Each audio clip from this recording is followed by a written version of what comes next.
नमस्कार, मैं हूं संपदा और आप सभी का स्वागत है यूसीएन विशेष में। आज हम इस कार्यक्रम में चर्चा करने वाले हैं एक ऐसे विषय पर जो कि समस्या बनती जा रही है हमारे समाज के लिए। सिर्फ बच्चे या बूढ़े ही नहीं तो बच्चों से लेकर उम्रदराज लोगों तक हर किसी के लिए एक बड़ी समस्या बनती जा रही है और ये समस्या है ओबेसिटी यानी कि मोटापा। और इसी विषय पर आज हम चर्चा करेंगे। इस ओबेसिटी से निजात पाने के लिए, ओबेसिटी तक हम लोग ना पहुंचे इसलिए क्या प्रिकॉशंस हमने लेनी चाहिए, ऐसे अनेक विषय हैं जिस पर हम चर्चा करेंगे। और चर्चा करने के लिए हमने अपने स्टूडियो में आमंत्रित किया है डॉक्टर नीरज गेचोड़े जी को, जो जनरल सर्जन बाय प्रोफेशन है और साथ ही है डायरेक्टर ऑफ एरावियो क्लिनिक्स नागपुर। सर, आपका बहुत स्वागत है हमारे इस कार्यक्रम में। Thank you very much. और जैसे कि मैंने अभी कहा, ओबेसिटी एक बहुत बड़ी समस्या बनती जा रही है हमारे समाज में। छोटे बच्चे भी इसके शिकार हो रहे हैं, साथ ही साथ जो उम्रदराज लोग हैं, मतलब हर एज ग्रुप में ये समस्या पाई जा रही है फिलहाल। तो आप इसके बारे में क्या बताएंगे? बेसिकली हमें मोटापा यानी ओबेसिटी क्या है ये जानना ज़रूरी है, क्योंकि हर शरीर से बड़ा हुआ व्यक्ति मोटा नहीं कहलाया जा सकता।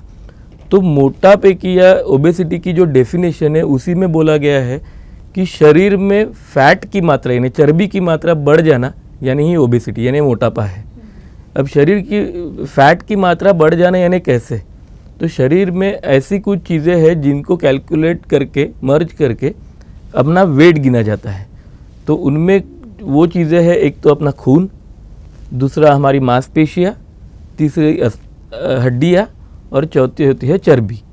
तो इन सब का एक एक प्रोपोर्शन है, उस प्रोपोर्शन में ही वो सारी चीज़ें रहे तो आप फिट कहलाते हैं।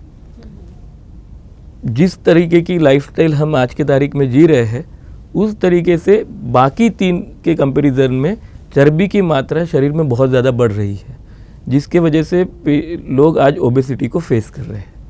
सर, अभी आपने कहा कि सिर्फ फैट्स की जो मात्रा है वो अगर बढ़ जाती है, बट एक नॉर्मल रूटीन हम अगर जी रहे हैं तो हम कैसे समझें कि हमारी बॉडी में मोटापा जो दिख रहा है वो फैट्स की वजह से है या किसी और वजह से? तो इसके कोई लक्षण आप अगर बता सकें कि ओबेसिटी के क्या लक्षण हो सकते हैं?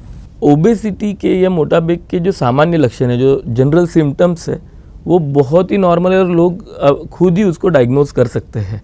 फॉर एग्जाम्पल, ओबेसिटी पेशेंट को डिस्निया ऑन एक्सर्शन रहता है। डिस्निया ऑन एक्सर्शन का मतलब है कि वो थोड़ा सा भी चल ले या फिर एक फ्लोर भी चढ़ जाए तो उनको सांस फूलने लगती है। दूसरी चीज़ उनमें होती है कि बहुत बार ऐसा देखा है कि ओबेसिटी वाले पेशेंट में without any reason hair fall होता है। They are frequently facing hair fall. वो एक दूसरा लक्षण होता है ओबेसिटी का। ओबेसिटी के कारण आपके बहुत सारे ऐसे बॉडी पार्ट्स हैं जो हाइपर पिगमेंटेड हो जाते हैं। For example, nap of neck यानी गर्दन की पिछला वाला हिस्सा, दूसरा होता है अंडर आर्म दैट इज़ आपका बगल, तीसरा होता है ग्रॉइन।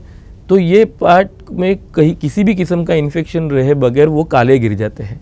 ये एक थर्ड ओबेसिटी का लक्षण है। और चौथा लक्षण होता है घुटनों में दर्द आना। हमेशा ज़रूरी नहीं है कि घुटनों में कोई बिगाड़ आने की वजह से ही घुटनों में दर्द हो, जबकि घुटनों में बिगाड़ आने का सबसे बड़ा कारण होता है ओबेसिटी, क्योंकि आपके कमर के ऊपर का जो भी भार रहता है उसकी सहने की ताकत या सहने का काम ये घुटनों पे आया रहता है।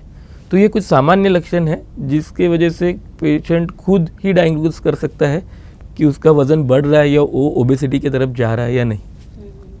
सर, ये तो बहुत ही सामान्य ऐसे दिखने वाले लक्षण हैं जो आपने बताए, लेकिन वो कहाँ तक जा सकते हैं ये भी हम आपसे आज जानेंगे ही। लेकिन आपसे मैं जानना चाहूँगी कि अभी आपने जो लक्षण बताए हैं तो कारण क्या हो सकते हैं? ये लक्षण जब आते हैं तो हमारी डेली रूटीन, अभी आपने भी कहा था कि हम लोग जो लाइफस्टाइल फ़िलहाल यूज़ कर रहे हैं सब लोग, वो काफ़ी अलग है, बदल चुका है।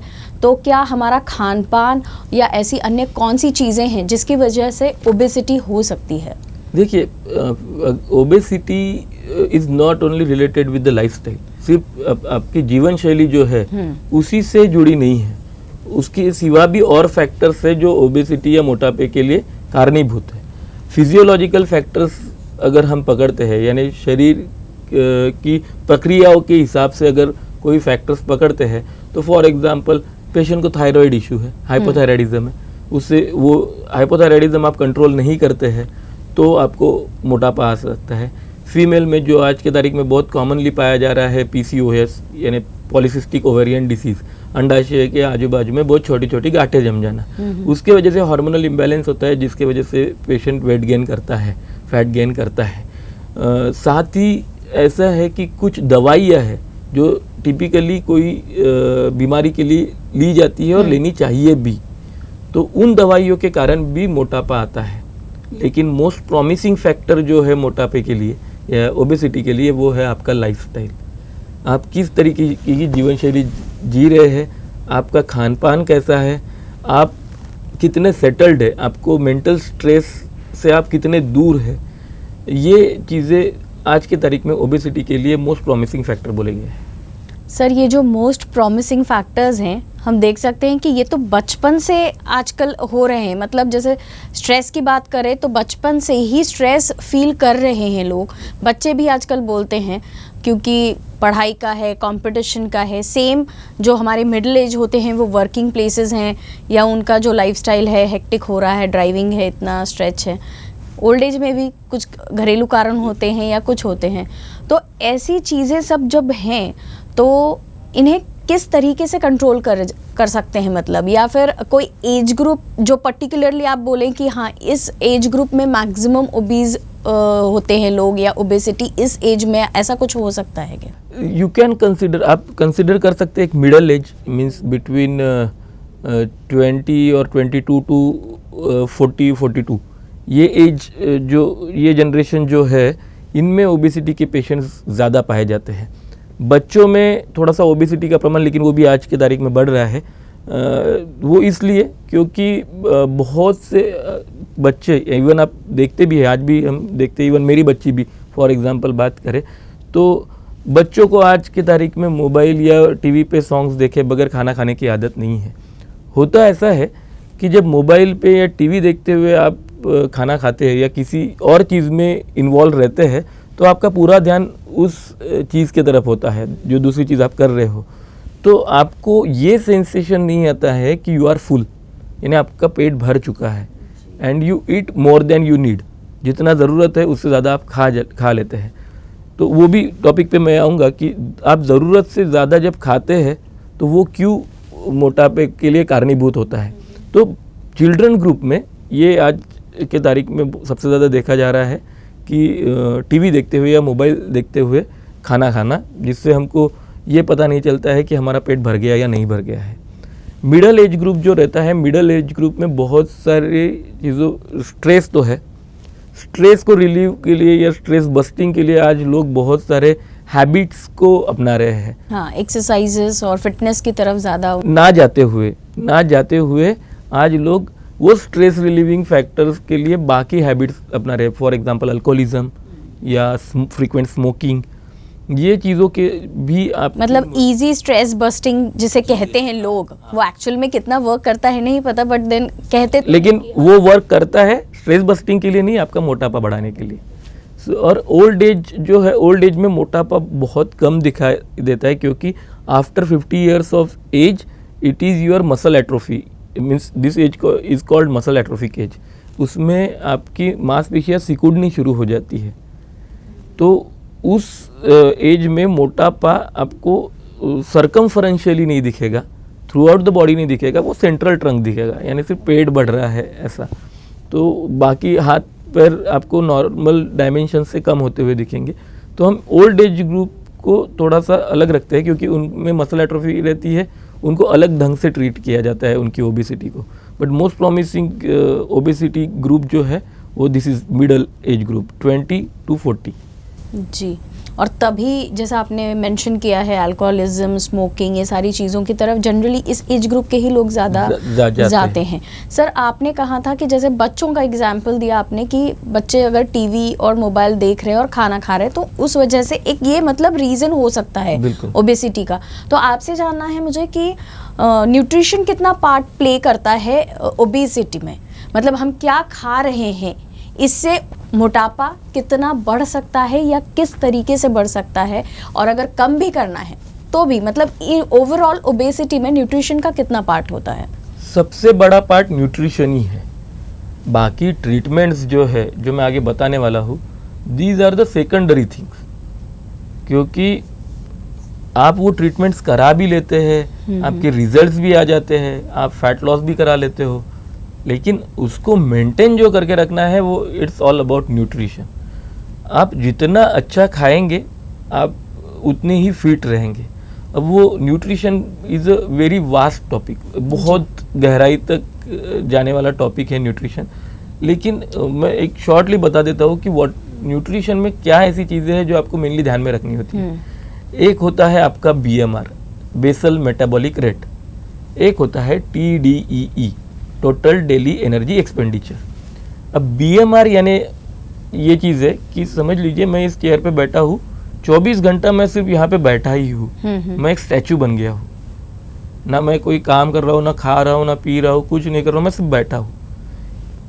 ऐसी हालत में भी अपने शरीर को जो एनर्जी लगेगी वो एनर्जी लगेगी आपके वाइटल ऑर्गन्स के लिए, इंपॉर्टेंट ऑर्गन्स के लिए, जो बिना कोई चीज़ के भी अपना अपना काम कर रहे हैं। For example heart, for example brain, kidneys, खुद लीवर, इनको जो एनर्जी लगती है अपना काम करने के लिए, that is we called BMR, basal metabolic rate.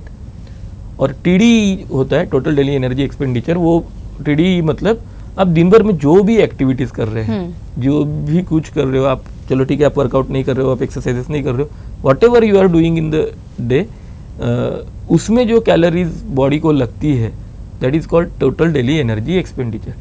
तो आपको ध्यान में रखना होता है कि आपको कितना खाना है। टोटल डेली जितना आप खर्चा कर रहे हो उससे ज़्यादा खाना है या कम खाना है। ओके। फॉर एग्जांपल अगर मैं दिन भर में 2000 किलो कैलोरीज बर्न कर रहा हूँ, मेरी बॉडी को ज़रूरत है, मेरी जो पूरी दिनचर्या है उसमें मुझे सर्वाइव कराने के लिए 2000 किलो कैलोरीज मैंने खाना चाहिए। अगर मुझे वेट लॉस करना है तो मैं वो 2000 किलो कैलोरीज से कम खाऊंगा। अगर मुझे वेट गेन करना है तो मैं 2000 किलो कैलोरीज से ज़्यादा खाऊंगा। हो क्या रहा है, हमें ये पता ही नहीं है कि हमारे शरीर को ज़रूरत कितनी है जी। हम बस खा ही जा रहे हैं, और खा भी ऐसे रहे हैं जो चीज़ें अब हमारे लीवर को मेटाबोलाइज कराने के लिए बहुत डिफ़िकल्ट है, पचाने के लिए बहुत डिफ़िकल्ट है। तो आप जितनी ज़रूरत है उससे ज़्यादा जब खाएंगे तो वो जो ज़्यादा पार्ट है वो आपकी बॉडी एक फैट के रूप में स्टोर कर लेती है जी। सो दैट्स वाई न्यूट्रिशन बहुत ज़्यादा इम्पोर्टेंट है आपके लाइफ में, आपको फिट रखने के लिए, आपको मोटापे से बचाने के लिए। सर ये तो बहुत बड़ी मतलब महत्वपूर्ण जानकारी आपने दी है, क्योंकि ईटिंग हैबिट्स ही हम लोग के चेंज हो गए हैं, तो उस वजह से कैसे समझ में ही नहीं आता है, बस पार्टी है तो खा रहे हैं, गेट टुगेदर है तो खा रहे हैं, बट उसको सही तरीके से अगर खाया जाए तो इस प्रॉब्लम से हम बच भी सकते हैं। लेकिन अभी आपने जैसे बताया कि ओबेसिटी के बारे में, तो क्या इस बीमारी के कोई लेवल्स भी होते हैं, जैसे डायबिटीज़ में होते हैं लेवल 1, टाइप 1, टाइप 2, इस टाइप से डायबिटीज़ के लेवल्स होते हैं, तो ऐसे ओबेसिटी में भी होता है ये? डेफिनेटली होता है मैम। जैसे आपने बोला कि हम ओबेसिटी की तरफ जा रहे हैं, ये हम कैसे समझे, तो मैंने एक सब्जेक्टिव वे बताया आपको कि हाँ सांस लेने में दिक्कत हो रही है, चढ़ने पे एक डिस्नी ऑन एक्सर्शन है, XYZ, these are the subjective things, यानी आप मुझे, पेशेंट मुझे बताएगा। ऑब्जेक्टिव यानी हमने, डॉक्टर्स ने जो देखना होता है वो देखना होता है BMI, body mass index. BMI आपकी जो शरीर का जो BMI है वो डिफाइन करता है आप ओबेसिटी की तरफ जा रहे हैं, ओबेज हो या ओबेज होने के बाद ओबेज के कौन से कैटेगरी में हो। फॉर एग्जांपल 18.5 से नीचे वाला BMI is underweight, you called them as underweight. 18.5 से 24.5 तक BMI आपका आता है, that means your BMI is normal, you are fit. 24.5 से 29.5 पे आप जाते हो BMI, आप ओवरवेट की तरफ जाते हो, that is overweight. 29.5 to 34.5 is called obesity, अब उसमें भी 29.5 टू 34.5 BMI आता है आपका, तो दैट कॉल्ड ओबेसिटी कैटेगरी 1। 34.5 से 39.5 की तरफ जाते हैं, that is called obesity category 2। और 40 प्लस BMI जिसका भी आता है, दैट इज ओबेसिटी कैटेगरी 3। ये 3 कैटेगरीज है ओबेसिटी की जो डिफाइन की जाती है with the calculation of BMI, body mass index. मतलब हम सोच भी नहीं सकते हैं, बट इतनी छोटी छोटी चीज़ें होती हैं हमारी बॉडी में जो हमें समझ नहीं आती और एकदम से अचानक से हमें उस बीमारी के बारे में पता चल जाता है। सर मुझे आपसे जानना है कि कुछ लोग ऐसे होते हैं जिनका कहना होता है कि मैं कितना भी खा लूँ पर मेरा जो स्ट्रक्चर है वो वैसे ही रहता है, मतलब वज़न मेरा बढ़ता नहीं है कहीं, या जैसे आपने अभी बताया फैट्स बढ़ते नहीं हैं, तो क्या ऐसे लोगों को ओबेसिटी की चिंता करने की ज़रूरत नहीं होती है? नहीं, डेफिनेटली होती है, लेकिन इनमें है ना मैम, ये मुझे भी ये बहुत बार सवाल आते हैं, ये पूछते हैं लोग। फॉर एग्जांपल मेरा एक दोस्त ही है जो बहुत खाता है, मेरे से 4 गुना ज़्यादा खाता है, लेकिन है अभी भी अंडरवेट ही या सुकड़ा पतला। तो ऐसे लोग आते हैं मुझे, ये तो इतना मेरे से ज़्यादा खाता है लेकिन ये मोटा क्यों नहीं हो पाता? तो basically it is because of BMR, basal metabolic rate. कि कोई पेशेंट में ऊपर वाले की कृपा से BMR बहुत अच्छा आया हुआ रहता है। यानी BMR डिसाइड करना या BMR को बेटर करना हमारे हाथ में नहीं है। फॉर एग्जांपल अगर मेरा BMR 1400 किलो कैलोरीज है, मेरे को मैं स्टेचू बन के बैठा हूँ तब भी मेरे बॉडी को 1400 किलो कैलोरीज की रिक्वायरमेंट है। मैं ज़्यादा से ज़्यादा हाइड्रेशन से 7-8 लीटर पानी दिन में पीने से 100 से 200 किलो कैलोरीज बढ़ा लूँगा, उससे नहीं। लेकिन ये जो पेशेंट रहते हैं इनके BMR बड़े स्ट्रॉन्ग रहते हैं, इनके 1700-1800 किलो कैलोरीज, 1900 किलो कैलोरीज यहाँ तक BMR बेसल मेटाबॉलिक रेट रहता है। इसलिए ये ज़्यादा नहीं खा रहे हैं, इनको रिक्वायरमेंट उतना है, इनका लीवर उतना यूटिलाइज कर रहा है एनर्जी को, दैट्स वाई वो वैसे ही रह रहे। हाँ, वो भी मोटे हो सकते हैं जब वो BMR या TDE से और ज़्यादा ऊपर खाए, क्योंकि आपने देखा होगा बहुत सारे ऐसे ट्रांसफॉर्मेशन से जो बहुत ही थिन बिल्ड लोग रहते हैं but they became very muscular, वो बड़े मस्क्यूलर हो जाते हैं। तो एक पतला इंसान मोटा या मस्क्यूलर होना पॉसिबल है, डेफिनेटली पॉसिबल है। It all because with the help of nutrition and exercises ये हम कर सकते हैं। बस यही जो आपका सवाल था कि उनमें ओबेसिटी हो सकती है या नहीं हो सकती है, डेफिनेटली हो सकती है। अगर वो अपने TDE से ज़्यादा खाएंगे तो बिल्कुल मोटे हो जाएंगे। और कुछ लोग जो होते हैं जो खाते बहुत कम है, हाँ, लेकिन जल्दी से वो पुट ऑन हवा कर भी लेते हैं, हवा भी खा लेते हैं तो बढ़ जाते हैं, गुब्बारा बन जाते हैं। तो ये तो बात है। अब वो पेशेंट में BMR बड़ा पुअर होता है मैम। BMR एक तो बेसल मेटाबॉलिक रेट बहुत कम होता है, दूसरी चीज़ उनमें ये भी होती है कि उनकी लाइफ बहुत सेडेंटरी होती है, मीन्स फिजिकल एक्टिविटीज़ बहुत कम होती है। फॉर एग्जांपल अगर देखते हैं तो इनके साथ me if I am a doctor, तो मेरा शेड्यूल तो यही है कि अगर मैं वर्कआउट नहीं कर रहा हूँ, मैं अपना डाइट नहीं फॉलो कर रहा हूँ, तो मेरा तो शेड्यूल यही है कि सुबह नींद से उठो, खाओ पियो, कार में बैठो, क्लिनिक आ जाओ, क्लिनिक में भी 10 घंटे बैठ के रहो, फिर कार में बैठो, फिर घर जाओ, फिर सो जाओ। यहाँ पे फिजिकल एक्टिविटी कहीं कुछ नहीं है। तो मुझे फिजिकल एक्टिविटीज़ बढ़ानी पड़ेगी एनर्जी एक्सपेंडिचर बढ़ाने के लिए।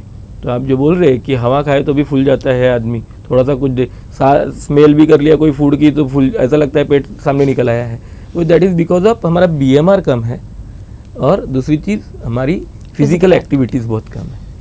सर, तो ये जो ओबेसिटी की हम बात कर रहे हैं, इससे अगर हमें बचना है, या फिर हम कहें, मैं पहले ये जानूंगी कि अगर हो जाती है, हम लोग ओबेस हो जाते हैं, तो उसके उपाय क्या है? मैम देखिए, बहुत बार ऐसा मैंने अपनी प्रैक्टिस में भी देखा है कि ओबेसिटी वाले, या फिर मैं जहाँ मैं अपना जिम करता हूँ, वर्कआउट करता हूँ, वहाँ पे भी मैंने लोग देखे हैं कि वो अपना वेट लॉस कराने आते हैं, जिम में एक्सरसाइजेस कराने आते हैं, बहुत सारे न्यूट्रिशनिस्ट को मिलते हैं, डाइट प्लान्स लेते हैं। मेरा हमेशा एक ही कहना होता है कि आपने वेट गेन किया है, मोटापा बढ़ाया है अपना, वो with in a fraction of time नहीं बढ़ाया है जी, है ना, ये बहुत स्लोली ग्रेजुअली बढ़ा है। ये कम भी बहुत स्लोली और ग्रेजुअली होगा। आप जिस समय एक शॉर्ट टर्म अपना माइंडसेट बनाएंगे कि मुझे 3 महीने बाद मेरी शादी है, 3 महीने में मेरे को वेट लॉस करना है जी, होगा ये कि वो हो नहीं पाएगा आपको डिसअपॉइंटमेंट होगा, और अब डिसअपॉइंटमेंट के कारण आप वो चीज़ें डाइट प्लान करना, डाइटिंग करना या फिर वर्कआउट करना, एक्सरसाइज करना ये छोड़ देंगे। ऐसे देखे हैं मैंने लोग कि बहुत एंथुजियास्टिकली ये सब चीज़ें स्टार्ट करते हैं but and up with the disappointment. तो आप ओबेसिटी को या फिटनेस को एक डेली लाइफ रूटीन करके ट्रीट कीजिए। आप ये एक्सपेक्ट मत कीजिए कि मैं इतने दिन में इतना वजन कम कर लूँगा। पर ये सर आज का तो जैसे ट्रेंड है कि हाँ इतने कम टाइम में आपका इतना ज़्यादा हम वेट लॉस करके देंगे, या लोग भी एक्सपेक्ट वही करते हैं और उसमें खुश भी होते हैं। हाँ। तो क्या ये सही है? ये पॉसिबल हुआ है जिस तरीके की टेक्नोलॉजीज अभी हेल्थ केयर इंडस्ट्री में आई है। फॉर एग्जाम्पल यानी दिस इज यानी ये पार्ट हो गया अभी इलाज का, ट्रीटमेंट का। हाँ। जो लोगों को बहुत जल्दी वेट लॉस चाहिए उनके लिए 3 किस्म की ट्रीटमेंट कैटेगरीज डिवाइड की गई है। एक होती है सर्जिकल ओबेसिटी मैनेजमेंट, दूसरा होता है minimal invasive surgical obesity management, तीसरा होता है नॉन सर्जिकल ओबेसिटी मैनेजमेंट। अब ये तीनों में फ़र्क ये है कि सर्जरी यानी ऑपरेशन, मिनिमल इन्वेजिव यानी एक किस्म का ऑपरेशन लेकिन जिसमें बहुत ज़्यादा टिश्यू हैंडलिंग यानी काटना, टाके ये वगैरह सब चीज़ें नहीं होती है, और नॉन सर्जिकल ओबेसिटी मैनेजमेंट यानी जिसमें आपकी कोई सर्जरी ही नहीं होनी है। कुछ थेरेपीज़ है, कुछ टेक्नोलॉजीज ऐसी आई है जिसको USFDA यूनाइटेड स्टेट FDA ने अप्रूव किया है, और उस टेक्नोलॉजीज की मदद से हम पेशेंट का वेट लॉस करा रहे हैं। सर आप थोड़ा सा अगर इन 3 चीज़ों को हमें डिटेल में बता पाएँ ताकि हमारे जो दर्शक हैं वो भी इसके बारे में विस्तार से जान सके कि ये 3 जो आपने बताए हैं इलाज, वो किस तरीके से ट्रीटमेंट किया जाता है और किन लोगों के लिए किस तरीके का ट्रीटमेंट यूज़ किया जाता है। देखिए, सर्जिकल ओबेसिटी मैनेजमेंट जो है वो बेसिकली उन लोगों के लिए, उन ओबेस पेशेंट के लिए बनाया गया है जिनका BMI 35 प्लस है। जिनका BMI 35 प्लस है यानी जो मॉर्बिड, उसको मॉर्बिड ओबेसिटी कहा जाता है, मॉर्बिड ओबेज है। दूसरी चीज़, उनको उस ओबेसिटी के कारण बाकी शरीर में तकलीफ़ें शुरू हुई है। फॉर एग्ज़ाम्पल, ओबेसिटी के कारण उनका BP परसिस्टेंटली बढ़ा रह रहा है इंस्पाइट ऑफ, यानी BP की दवाइयाँ खाते रहने के बावजूद भी BP बढ़ा है। शुगर, इंसुलिन या मेडिसिन लेने के बावजूद भी कंट्रोल नहीं हो रहा है। PCOS, PCOD या फिर स्टरिलिटी यानी बच्चा ना पैदा होने की वजह ये ओबेसिटी के कारण आती है, मॉर्बिड ओबेसिटी के कारण। नी जॉइंट हाईली डैमेज हो जाते हैं, पेशेंट चल भी नहीं पाते हैं, इतना नी जॉइंट डैमेज हो जाता है। तो ये सब मेटाबॉलिक डिसीजेस है। इन मेटाबॉलिक डिसीजेस को ट्रीट करने के लिए ये मेटाबॉलिक सर्जरी है। इसको ही दूसरा नाम बोला है बेरियाट्रिक सर्जरी, जिसमें 3-4 किस्म की अलग अलग सर्जरीज होती है जिनके हेल्प से आपको हम इंस्टेंट वेट लॉस करा देते हैं। बट ये मेजर सर्जरीज में आता है। इंडिकेशन उसके लिए यही है कि आप मॉर्बिडली ओबेज हो, यानी 35 प्लस आपका BMI है, और इस ओबेसिटी के कारण आपके शरीर में अन्य किस्म की बीमारियां भी और पैदा हो रही है, या जो है वो कंट्रोल नहीं हो पा रही है। उन लोगों में ये मेटाबॉलिक सर्जरी की जाती है। दूसरा होता है minimal invasive. Minimal invasive means liposuction you can say. Liposuction एक प्रोसीजर है जिसमें निगेटिव सक्शन से या लेज़र की हेल्प से फैट हम बाहर निकाल ले आते हैं आपकी बॉडी की किसी भी पार्ट से। इसको एक किस्म से कॉस्मेटिक वे से भी देखा जाता है कि लोगों को इंस्टेंटली उस बॉडी पार्ट का फैट कम चाहिए रहता है, तो दैट कैन वी रिमूव। वो इंस्टेंटली हम रिमूव कर देते हैं और आपको with in 7 to 10 days results दिखने शुरू हो जाते हैं। लेकिन उसमें भी एक रेस्ट्रिक्शन है कि एक टाइम में हम एक बॉडी पार्ट से 7 लीटर के ऊपर फैट नहीं निकाल पाते हैं। 7 लीटर के ऊपर अगर फैट निकालने जाए तो इलेक्ट्रोलाइट इम्बैलेंस हो जाता है, जो एक किस्म से लाइफ थ्रेटनिंग है, जिसकी वजह से जान को धोखा हो सकता है। तो लिपोसक्शन, चाहे वो मोटराइज्ड हो या लेज़र लिपोसक्शन हो, एक टाइम में 7 लीटर के ऊपर फैट नहीं निकाला जाता है। ये लेज़र लिपोसक्शन या लिपोसक्शन के लिए एक रेस्ट्रिक्शन है। तीसरा है नॉन सर्जिकल ओबेसिटी मैनेजमेंट, जो आज के तारीख में वर्ल्ड वाइड बहुत ज़्यादा ट्रेंडिंग है, क्योंकि सर्जरी में आपको डिस्कम्फर्ट है, सर्जरी में आपको एनेस्थीसिया रहेगा, पेन रहेगा, रिकवरी फेज़ रहेंगी, इन्फेक्शन के चांसेस रहेंगे, बहुत सारी चीज़ें हैं। मिनिमल इन्वेजिव में भी एनेस्थेशिया रहेगा, पोस्ट ऑप यानी एनेस्थेशिया से बाहर आने के बाद दर्द रहेगा, बेड रेस्ट रहेगा। नॉन सर्जिकल ओबेसिटी मैनेजमेंट ऐसा कुछ नहीं है। आपको ना किसी किस्म का एनेस्थेशिया लगता है, आपको ना पेन होता है, आपको हॉस्पिटल में एडमिट रहने की ज़रूरत नहीं पड़ती है। ये डे केयर प्रोसीजर है, आप आके अपनी ट्रीटमेंट करके तुरंत अपने काम पे लग सकते हैं। बट ये टाइम कंज्यूमिंग है, आपको एक लिमिटेड पीरियड्स के लिए ये ट्रीटमेंट करती रहनी होती है, जिसके वजह से आपको ग्रेजुअली वेट लॉस या फैट लॉस मिलता है। अब वो नॉन सर्जिकल ओबेसिटी मैनेजमेंट में भी 4 ऐसी टेक्नोलॉजीज़ है जो USFDA अप्रूव्ड है, और हमने नागपुर में पहली बार चारों की चारों एक साथ लाई है। उसमें से एक है अल्ट्रासोनिक कैविटेशन, दूसरा है क्रायोलाइपोलिसिस जो आज की तारीख में बहुत ट्रेंडिंग है, it is called cool sculpting, बहुत ट्रेंडिंग, वेस्टर्न कंट्रीज में भी बहुत ट्रेंडिंग है। Third one is radio frequency Exilis and fourth one is radio frequency Vanquish. ये अलग अलग किस्म की एनर्जीज है जो आपके फैट सेल को बर्न कराने में हेल्प करती है। तो ये अब जैसे जनरली हमने ये सेलिब्रिटीज़ और इनके इसमें सुना होता है कि उन्होंने सर्जरी करवाई है फैट रिड्यूस कराने के लिए, ये सब, और आपके हॉस्पिटल में भी ये सारी चीज़ें, आपके यहाँ ट्रीटमेंट इन सारी चीज़ों की होती है। तो मुझे आपसे जानना है कि ये सारी जो ट्रीटमेंट होती हैं ये इस तरीके से कराने के इसके साइड इफ़ेक्ट्स भी कुछ होते हैं? डेफिनेटली सर्जिकल ओबेसिटी मैनेजमेंट में यानी अगर सर्जरी करते हैं, ऑपरेशन करते हैं, तो उसके साइड इफ़ेक्ट्स बोले गए हैं, कॉमनली होते हैं, कॉमन साइड इफ़ेक्ट्स होते हैं। जैसे ऑपरेशन वाली साइड पे इन्फेक्शन हो जाना, वो इन्फेक्शन फिर ब्लड स्ट्रीम में जाके बहुत बड़ा हो जाना वो इन्फेक्शन, या फिर बहुत बार तो इतनी बड़ी सर्जरीज करने में ऑन टेबल डेथ की भी पॉसिबिलिटीज़ बोली गई है बुक्स में। मिनिमल इन्वेजिव में एज सच बहुत ज़्यादा कॉम्प्लिकेशन नहीं होते हैं, बट जो भी होते हैं वो ट्रीटेबल है, यानी ट्रीट हो सकते हैं, उससे लाइफ थ्रेटनिंग कुछ नहीं होता, जान को धोखा वाला काम नहीं होता।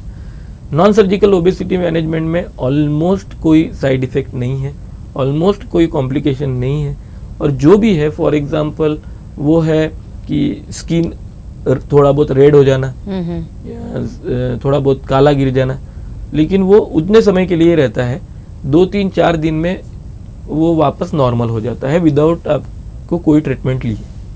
और ये जो सर्जरीज और ये सारी जो ट्रीटमेंट है 3 तरह के, ये पर्टिकुलर मतलब एज ग्रुप के लिए है या हर एज ग्रुप के लिए ये पॉसिबल है? हर एज ग्रुप में हम ये कर सकते हैं मैम, इसको एज रिस्ट्रिक्शंस कोई नहीं है। हाँ, बट वी कैन कंसीडर कि एक 14+ यूजुअली होने चाहिए, और उसमें भी हम कोशिश ये करते हैं कि जितने ज़्यादा यंग पेशेंट हमारे पास आते हैं और अगर उनका ओबेसिटी कैटेगरी बहुत ऊपर के लेवल पे यानी BMI बहुत ज़्यादा नहीं रहता है, तो हम उनको सिर्फ डाइट प्लानिंग से ही उनका ओबेसिटी मैनेज कर देते हैं। जी, मतलब आप भी प्रेफर करते हैं कि ये सारी सर्जरीज और इनके मतलब वहाँ तक पहुँचे ही नहीं ओबेसिटी, और जो मिनिमल है जैसे न्यूट्रिशन है या वर्कआउट है, आपके जो भी प्लान्स हैं उसमें ही वो सब हो सके जल्द से जल्द ओबेसिटी से बाहर। सर, आपने बहुत अच्छी जानकारी हमें दी, ये बहुत बड़ी समस्या जो बन रही है। उम्मीद करती हूँ कि हमारा ये कार्यक्रम देखने के बाद काफ़ी सारे लोग हैं जो अलर्ट हो जाएंगे और जैसे आपने बताया है वैसे अपने लाइफस्टाइल में चेंजेस लाएंगे और ओबेसिटी से बचने की कोशिश करेंगे। और जो कुछ ऐसे लोग हैं जिन्होंने ओबेसिटी जो फेस कर रहे हैं वो आपके दिए हुए उपायों से जल्द ठीक हो जाएंगे और एक नॉर्मल लाइफस्टाइल में आ जाएंगे, ऐसी उम्मीद है। Thank you so much for coming और आपने इतना अच्छा गाइडेंस दिया। Thank you so much. Thank you very much ma'am, thank you.